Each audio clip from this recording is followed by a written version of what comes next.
Dr. Warner. Hey. I've got a patient with a swollen wrist, but I'm not sure if it's soft tissue swelling or an effusion. Can we take a look at it with ultrasound? That is a great idea. And if it's an effusion, you can tap it with the ultrasound. First, we need to find out if the wrist is swollen because of an effusion or if it's just soft tissue swelling. We're going to look at the dorsal aspect of the wrist with the wrist in neutral position and slight ulnar deviation. Since we are examining a superficial structure, we'll use the linear high-frequency ultrasound transducer.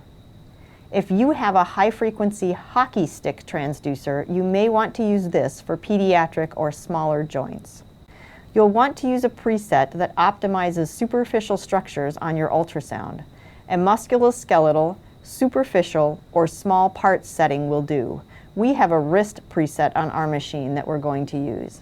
Wrist arthrocentesis is usually done using anatomical landmarks.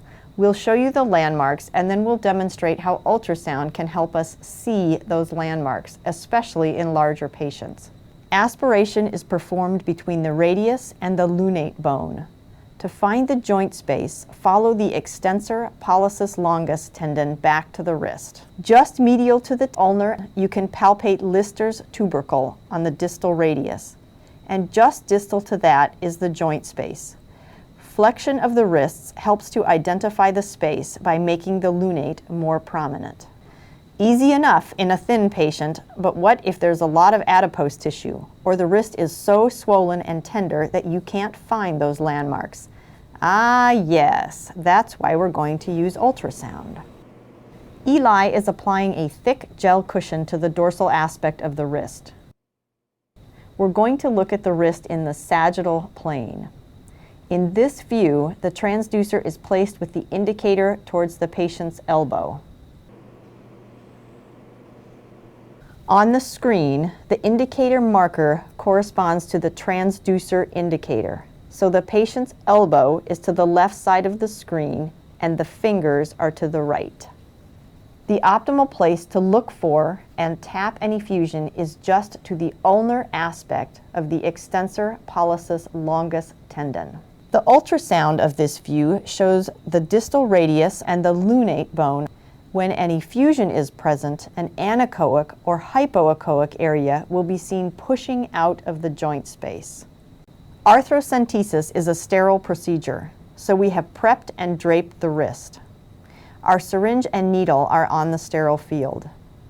In addition, the ultrasound transducer has been covered in a sterile transducer cover and we're using sterile gel. Please see the Access EM procedural video on ultrasound-guided internal jugular vein cannulation for a demonstration of how to apply a sterile probe cover to the transducer.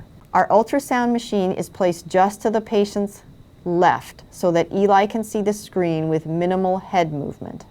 The skin over the arthrocentesis site has been anesthetized and we are ready to proceed. The transducer is held by the left hand in the sagittal plane. The center of the long face of the transducer is placed directly over the middle of the joint space. A 19 or 20 gauge needle attached to a syringe will be inserted at the center of the long face of the transducer, angled just slightly towards the transducer. Placing the joint space in the center of the screen and then placing the needle at the center of the transducer is key to successful needle placement in the joint space. Insert the needle right next to the middle of the transducer. The hyperechoic needle tip is visualized in the center of the screen as it enters the joint space. Once the needle tip is visualized, gently draw back and voila! Joint aspiration is complete. Identification of joint effusions and joint aspiration are easy with ultrasound. The keys to success are preparation, proper positioning of the joint, and accurate alignment of the transducer with the needle. So next time you have a patient with a swollen wrist, take a look with ultrasound.